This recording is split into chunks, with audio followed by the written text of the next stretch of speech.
हम कैसे जिए कि जीवन में कोई भूल ना हो। जीवन में भूल ना हो, अगर ऐसे जीना चाहोगे तो जी ही ना सकोगे, मरोगे सिर्फ। भूल तो सिर्फ मुर्दों से नहीं होती। अगर भूल से ही बचना है तो जल्दी से अपनी कब्र में समा जाओ, खुद ही खोद लो कब्र। और यही अधिक लोगों ने किया है। अधिक लोग जीते कहां? क्योंकि अधिक लोग भूलों से डरे हुए, इतने डरे हुए हैं कि जिए तो जिए कैसे, कहीं भूल ना हो जाए। भूल में कुछ बुराई नहीं, हां एक ही भूल दोबारा नहीं होनी चाहिए। भूल से ही तो आदमी सीखता है, संवरता है। भूल ही तो धार रखती है, भूल ही तो तेजस्विता देती। भूल तो चुनौती है। नई नई भूलें करो, रोज रोज भूलें करो। हां वही वही भूलें मत करना। वही वही भूल जो करे वह जड़ बुद्धि, वह सीख नहीं रहा। एक बार तो क्षम्य है, क्योंकि बिना भूल किए तुम जानोगे ही कैसे कि वह भूल है। और बिना भटके कोई पहुंचा है, और बिना भटके जो पहुंच जाएगा उसमें रीढ़ नहीं होगी, उसमें प्राण नहीं होंगे, उसमें आत्मा नहीं होगी। मैंने सुना है, बड़ी पुरानी कहानी है मिस्र की, कि एक किसान ने बहुत परेशान होकर एक दिन ईश्वर से कहा। पुरानी कहानियों में ईश्वर इतना दूर नहीं था जितना अब है, सुन लेता था, ऐसे ही घर के छप्पर के पास ही रहता होगा। जोर से चिल्ला के कहा कि हद हो गई, ऐसा लगता है कि तुझे किसानी करनी आती ही नहीं। अगर एक साल मौका मुझे दे तो मैं तुझे दिखलाऊं कि किसानी कैसे की जाती। सब उल्टा सीधा चल रहा है। जब पानी की जरूरत है पानी नहीं गिरता, बढ़ते पौधे सूख जाते। जब पानी की जरूरत नहीं तब पानी गिरता है, बड़े बड़े पौधे बाढ़ में बह जाते।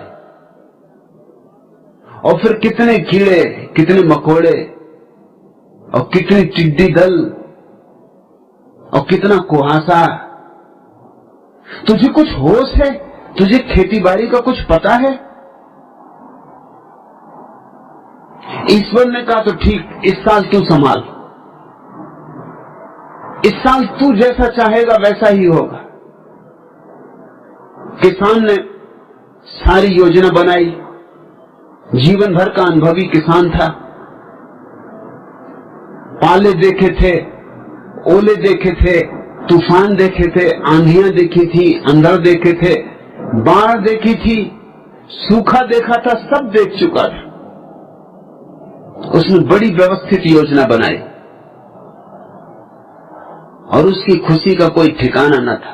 जब उसकी गेहूं के वृक्ष, गेहूं के पौधे आदमी के सिर के ऊपर जाने लगे तो उसने कहा अब पता चलेगा परमात्मा को खेती कैसी की जाती। और बड़ी बड़ी बालें आई, पौधे भी बड़े थे और बड़े हरे थे।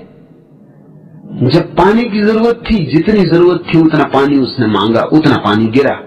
जब धूप की जरूरत थी, सूरज की जरूरत थी, जितनी जरूरत थी उतना उसने मांगा, उतना सूरज चमका। न टिड्डी दल आए, न पाला पड़ा, न ओले गिरे, न कीड़े मकोड़े लगे। उसने सारी व्यवस्था कर रखी थी। फिर फसल काटने के दिन आए, उसके आनंद का अंत नहीं था। उसने सारे गांव को इकट्ठा किया और कहा फसल काटो, अब परमात्मा को दिखाएंगे कि फसल कैसे की जाती। फसल काटना क्या था, उसके प्राण पर जैसे छुरी चल गई। वो बालें तो बहुत बड़ी बड़ी थी लेकिन उनमें गेहूं नहीं थे। उसने परमात्मा से कहा ये क्या हुआ, ये क्या मजाक हुआ, इतनी बड़ी बालें, इतने बड़े पौधे, इतनी व्यवस्था, सब चीजें समय पर मिली, गेहूं क्यों पैदा नहीं हुए? आकाश से खिलखिलाहट की हंसी आई। उसने कहा तू पागल है, गेहूं पैदा होने के लिए संकट चाहिए, असुविधाएं चाहिए। तेरी बालें पोच रह गई क्योंकि न तूफान आए, न आंधियां आई, न जम के वर्षा हुई, न सूरज से आग बरसी। तूने सारी सुविधा कर दी, तूने सारी व्यवस्था कर दी, तो बालें पोच रह गई। संकट में, संघर्ष में, चुनौती में आत्मा पैदा होती। भूलों से मत डरो हरिदास, जी भर के भूलें करो, बस एक ही भूल दोबारा मत करना। अगर इतना ही स्मरण रहे तो हर भूल तुम्हें पाठ दे जाएगी, हर भूल तुम्हें आगे बढ़ा जाएगी। मगर तुम्हें ये बात सिखाई गई सदियों सदियों से, हर समाज, हर संस्कृति में यही आग्रह, भूल मत करना, और इसलिए कारण लोग मुर्दा हो गए। भूल मत करना, जरा रास्ते से हटके मत चलना, लीक पे चलो, जरा भी लकीर से यहां वहां मत होना। तो लोग चल रहे हैं लकीर के फकीर, उनमें कोई आत्मा नहीं है, उनकी बालों में कोई गेहूं नहीं पकते, उनके भीतर कोई प्राण सघन नहीं होते, उनके भीतर एक तरह की नपुंसकता रह जाती, उनके भीतर बल नहीं पैदा हो पाता, पौरुष नहीं जगता। सुरक्षित, सब भांति सुरक्षित, कैसे पौरुष जगे? उनके भीतर प्रतिभा में भी जंग लगी रहती, उनकी प्रतिभा में भी निखार नहीं आता। उनका दिया भी जलता है तो धुआं धुआं, रोशनी कम। भूल ही नहीं की जीवन में। तुम्हें मुझसे शिकायत है कि मैं बदल गया हूं, और मुझे भी तुमसे शिकायत है कि तुम क्यों नहीं बदले। तुम्हें शिकायत है कि मुझे बदलने पर अफसोस नहीं है, और मुझे शिकायत है कि तुम्हें न बदलने पर पश्चाताप नहीं। तुम्हारा कहना है कि बदलने से मेरा ह्रास हुआ है, और मेरा कहना है कि ह्रास भी हुआ है तो मेरा विकास हुआ है, लेकिन तुम जड़ हो इसका मुझे विश्वास हुआ है। चैतन्य कैसे पैदा होता है? ऐसे ही पैदा नहीं हो जाता, चुनौतियां चाहिए, नहीं तो तुम जड़ रह जाओ। इस बात को तुम खूब गांठ बांध के रख लो, भूलों से बचना मत, अपने को संभाल संभाल के मत चलते रहना, राजपथों पर ही मत चलते रहना, कभी कभी पगडंडियों पर भी जाओ, बीहड़ वनों में भी उतरो, जहां खो जाने का डर हो वहां भी तलाशो, जहां से लौटने की संभावना ना हो वहां भी पंख मारो। अगर जल भी गए तो भी तुम्हारे भीतर आत्मा पैदा होगी, अगर भटक भी गए तो भी तुम्हारे भीतर बल पैदा होगा। अगर मुसीबतें भी आई तो मुसीबतें तुम्हें नुकसान नहीं पहुंचाएंगी। थॉमस अल्वा एडिसन बिजली की खोज में लगा हुआ था। 3 साल बीत गए थे प्रयोग करते करते, उसके सारे सहयोगी थक चुके थे, लेकिन वो रोज सुबह आता बूढ़ा और उसी उमंग, उसी उत्साह से फिर काम में लग जाता। 3 साल में कम से कम 700 प्रयोग असफल हो गए थे। उसके सहयोगियों का तो ख्याल था कि बिजली पैदा हो नहीं सकती, और एडिशन जिद में पड़ा है। 700 बार असफल हो गए, अब और कितने बार असफल होना है? 700 बार भूल हो चुकी, जाहिर है अब बच जाना चाहिए, अब जिंदगी इसी में खराब करने की कोई जरूरत नहीं। एक दिन वे सब इकट्ठे हुए और उन्होंने एडिशन को कहा कि अब बहुत हो गया, 3 साल खराब हो गए, 700 बार हमारे प्रयोग असफल हो गए, अब कब तक हम यही करते रहेंगे?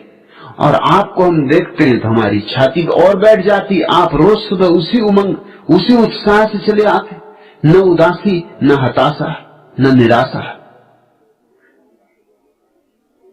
आपको पता है कि 700 बार प्रयोग असफल हो चुका है।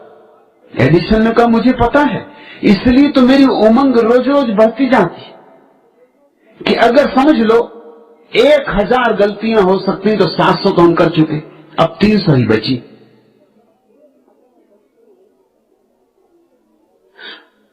सात 700 दरवाजे हम टटोल चुके, दरवाजा नहीं मिला। रोज दरवाजे कम होते जा रहे हैं, ठीक दरवाजा करीब आता जा रहा है, घबराओ मत। और यही हुआ। 6 महीने के प्रयोग के बाद बिजली का आविष्कार हो सका, जो कि मनुष्य जाति के इतिहास में बड़े से बड़े आविष्कारों में से एक। लेकिन अगर एडिशन भूले करने से डरता तो यह आविष्कार नहीं हो सकता था। तुम जरा वैज्ञानिकों का जीवन उठा के देखो, कितनी भूलें करते, रोज भूलें करते, लेकिन भूलों का कोई हिसाब नहीं रखता। जब वो जीत जाते हैं और ठीक हो जाता है, बस ठीक का इतिहास लिखा जाता है। इससे बड़ी भ्रांति पैदा होती। महावीर ने 12 वर्ष ध्यान किया, बस तुम्हारे पुराणों में उल्लेख है सफलता का। 12 वर्ष क्या कर रहे थे? 12वें वर्ष सफल हुए, लेकिन 12 वर्ष तो जरूर हजारों भूलें की होंगी, उनका कोई उल्लेख नहीं करता। जब जीत हो जाती है तो लोग फिक्र ही छोड़ देते हैं इस बात की कि कितनी बार हार हुई जीत होने के पहले, हर जीत के पीछे कितनी हारें छिपी, और हर ठीक अनुभव के पीछे कितने भटकाव छिपे। बुद्ध 6 वर्ष तक चेष्टा करते रहे और हारते रहे, हारते रहे, हारते रहे, तब एक दिन जीते। बस हम तो जीत को गिन लेते और उन हारों को छोड़ देते और उन भूलों को छोड़ देते। इससे हमारे सामने एक बहुत ही गलत धारणा निर्मित होती। हम बच्चों को सिखाते हैं भूल मत करो, हम बच्चों से कहते हैं जो ठीक है वही करो। ठीक करने की चेष्टा में बच्चे क्या करें? अनुकरण करें, कार्बन कॉपी हो जाए।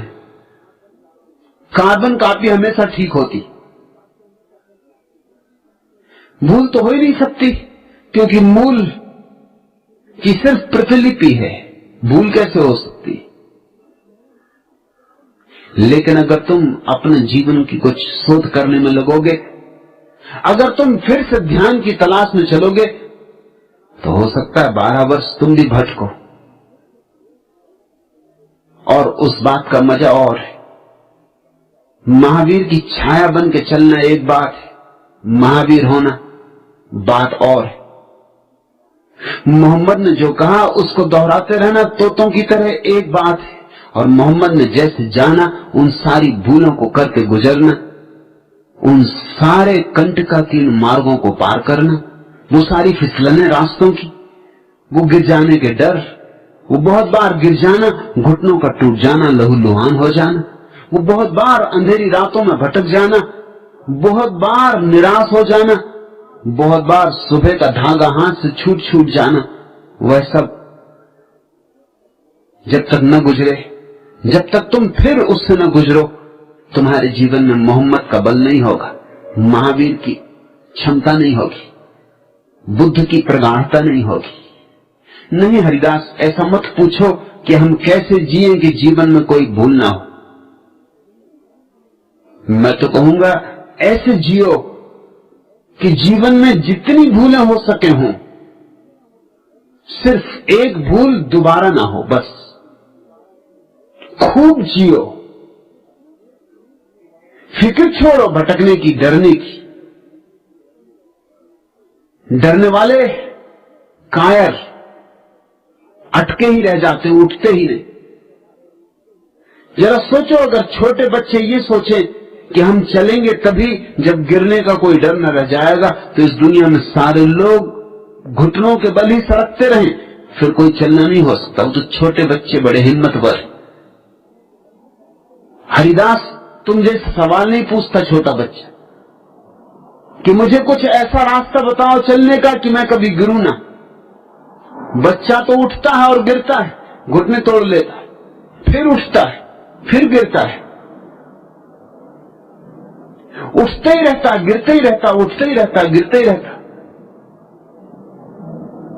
एक दिन खड़ा हो जाता दो पैरों के बल पर। चमत्कार है दो पैरों के बल पर खड़ा होना, क्योंकि सारे पशु चार हाथ पैरों पर चल रहे हैं। और वैज्ञानिक कहते हैं आदमी भी बंदर था और चार हाथ पैरों पर चलता रहा।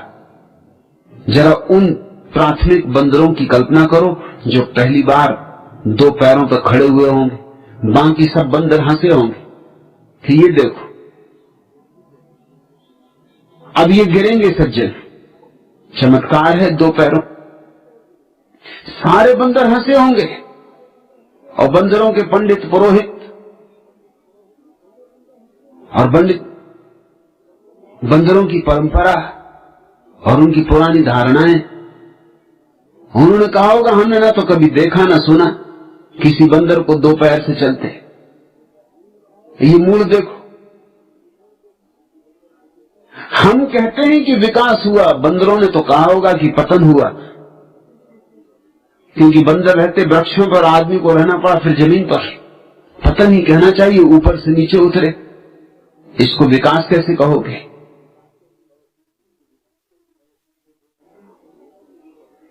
लेकिन जो पहले बंदर दो पैरों पर चले बहुत बार गिरे होंगे, बहुत बार गिरे होंगे।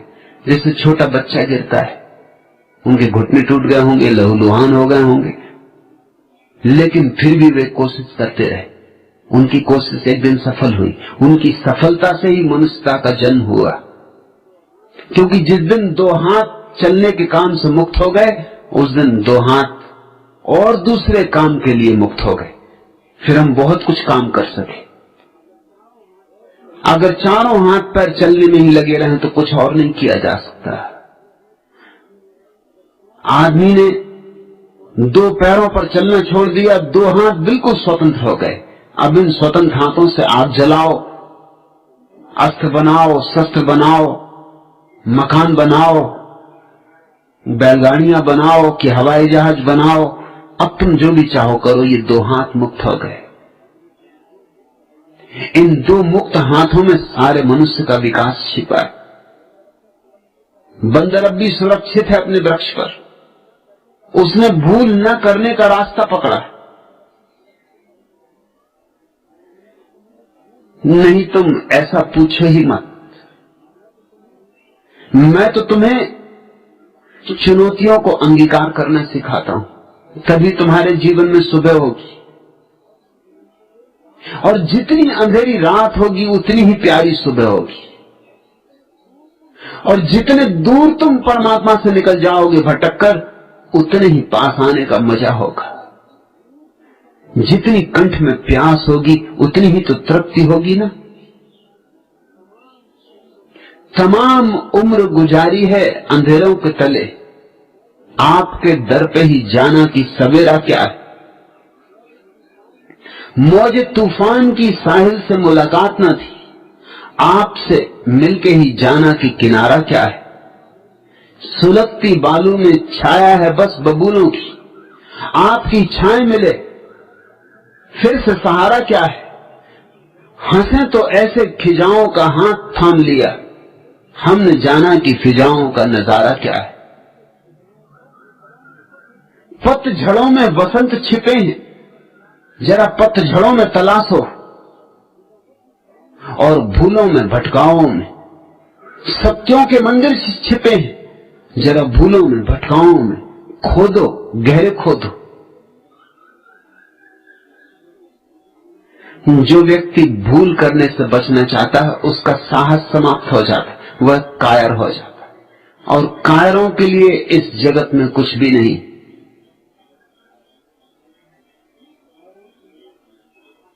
एक साहस चाहिए कि ठीक है भटकेंगे तो भटकेंगे। जीसस की प्रसिद्ध कहानी, एक बाप के दो बेटे,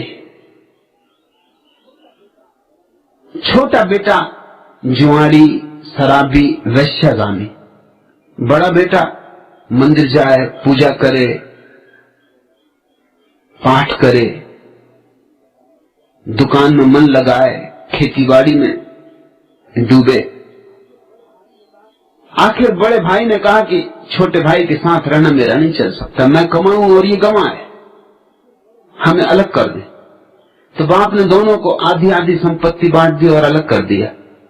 छोटा बेटा तो आधी संपत्ति लेके तत्काल शहर चला गया। छोटे गांव में क्या करेगा, वहां ज्यादा भूल करने की सुविधाएं भी नहीं थी। बड़ा बेटा गांव में ही रुका। अब उसने दिल खोल के धंधा किया, पूरे प्राणों से खेतीबाड़ी की, खूब कमाया, और छोटे बेटे ने शहर में खूब गंवाया। 2-4 साल में ही छोटा बेटा भिखमंगा हो गया, होना ही था।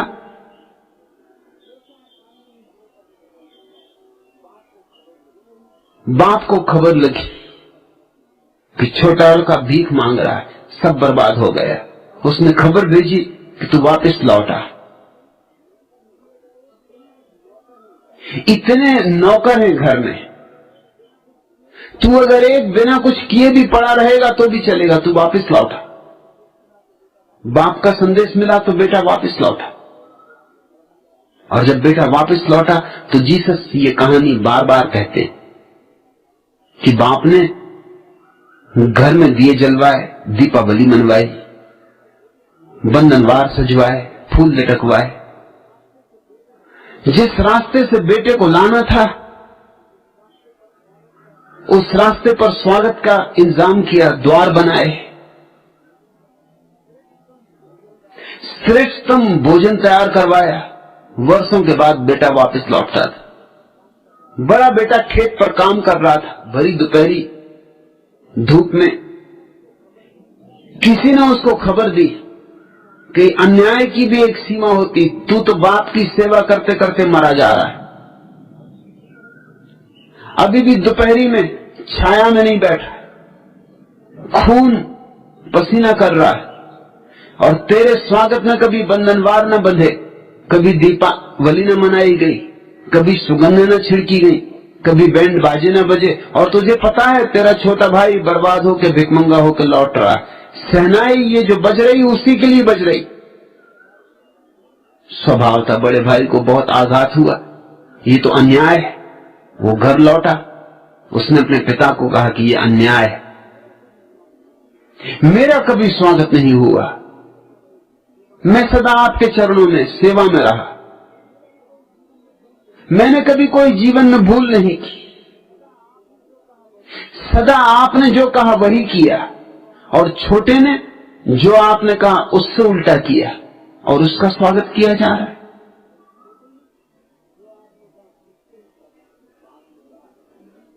बाप ने कहा तुझे पता होगा, तुझे भली भांति पता होगा, क्योंकि तू खेतों पर रहता है, अपने पास भी भेड़े हैं, तू कभी भेड़ों को भी लेकर पहाड़ों पर जाता है, तुझे भली भांति पता होगा कि अगर कभी कोई भेड़ जंगल में भटक जाए तो गड़रिया अपनी 1000 भेड़ों को असुरक्षित छोड़कर उस एक भेड़ की तलाश में आधी रात जंगल में जाता, और जब भटकी भेड़ उसे मिल जाती है तो उस भटकी भेड़ को कंधे पर लेकर लौटता है, और जो भेड़ें कभी नहीं भटकी उनको कभी कंधे पर लेके नहीं लौटता, लौटने का सवाल ही नहीं उठता। तू मेरे पास है, तेरे स्वागत का कोई सवाल नहीं। लेकिन जो दूर चला गया था और बहुत भटक गया था और वापस लौट रहा है, उसका स्वागत जरूरी है। जीसस कहते थे, ये कहानी सिर्फ किसी पिता और उसके बेटों की कहानी नहीं, ये कहानी अस्तित्व की कहानी, ये परमात्मा की कहानी। यहां जो दूर जितने भटक जाता है, परमात्मा उसके स्वागत के लिए उतना ही तैयार है। क्योंकि दूर भटका हुआ आदमी कुछ कमा लेता है, कुछ जो बड़ा अदृश्य है। तुमने भी ख्याल किया होगा, जिन लोगों ने जीवन में कभी भूल चूक नहीं की, उनको अगर तुम देखोगे तुम उन्हें गोबर गणेश पाओगे। बिठा दो एक कोने में सजा के तो अच्छे लगते, और किसी काम का न पाओगे। भीतर बिल्कुल पोच, गेहूं है ही नहीं। और जिन लोगों ने जीवन में बहुत भूलें की, बहुत भटके, बहुत ठोकरें खाई, दर दर दरवाजे दरवाजे, उनमें तुम एक तरह का बल पाओगे, एक तरह की गरिमा पाओगे, एक तरह का गौरव पाओगे। उनमें तुम पाओगे कुछ जिसको आत्मा कहा जा सकता है। इसलिए मैं नहीं कहता हरिदास कि भूले ना करो, मैं तो कहता हूं भूले करो, होश पूर्वक करो। मेरी शिक्षा बिल्कुल भिन्न है। भूले करो, जरूर करो, होश पूर्वक करो। हर भूल से सीखो और हर भूल को निचोड़ लो और उसको अपना अनुभव बना लो। तमाम उम्र गुजारी है अंधेरों के तले, आपके दर पे ही जाना कि सवेरा क्या है। तब आएगा वह दरवाजा सुबह का, जब जिंदगी भर न मालूम कितनी अमावसों के नीचे गुजारोगे। मौज तूफान की साहिल से मुलाकात न थी, आपसे मिलके ही जाना कि किनारा क्या है। कभी मिलेगा किनारा, तभी होगा मिलन सत्य से, जब तो बहुत बहुत तूफानों में अपनी नैया को छोड़ोगे और बहुत बहुत तूफानों को पार करके आओगे। बहुत बहुत खतरे डूबने के उठाओगे तो ही किनारा है। जो किनारे पे ही रहे और तूफान न जाने, उनके लिए क्या खाक किनारा है। जो तूफानों को पार करके आए, उनके लिए ही किनारा किनारा है। जिन्होंने मझधारों को किनारा बना लिया, उनके लिए ही किनारा किनारा है। जीवन सस्ता नहीं है और जीवन के प्रत्येक अनुभव के लिए चुकाना पड़ता है, कुछ चुकाना पड़ता है, कोई कीमत चुकानी पड़ती। भूलें और उन भूलों के कारण हुए दुख और पश्चाताप और पीड़ाएं मूल्य हैं जो आत्मवान व्यक्ति को चुकाना ही होगा। चुकाओ और तुम जितना चुका सकोगे उतना ही पाओगे, न ज्यादा न कम। इस जगत में अन्याय नहीं है, प्रत्येक को उतना ही मिलता है जितनी क्षमता वो अर्जित कर लेगा। मगर क्षमता कैसे अर्जित होती? घर के कोने में छिप के बैठ जाने से क्षमता अर्जित नहीं होती। और वही तुम्हें सिखाया गया, खासकर इस देश में तो यही सिखाया गया सदियों से कि कुछ भूल भर न करना। परिणाम ये हुआ कि पूरा देश गोबर गणेश हो गया है। एक कोने से लेकर दूसरे कोने तक मुर्दों की कतारें हैं, जिनमें जीवन नाम मात्र को भी नहीं तो ये कहीं हो सकता था कि हजारों साल तक ये देश गुलाम रहे। छोटी छोटी कौमें आई, जरा जरा से लोग जिनकी कोई ताकत न थी, क्षमता न थी, वे भी जीत गए। हूण आए, बर्बर आए, ततार आए, मुगल आए, अंग्रेज आए, पुर्तगीज आए, फ्रेंच आए, जो भी आया, इस विराट देश को क्षण भर में मुट्ठी में कर लिया। क्या कारण रहा होगा?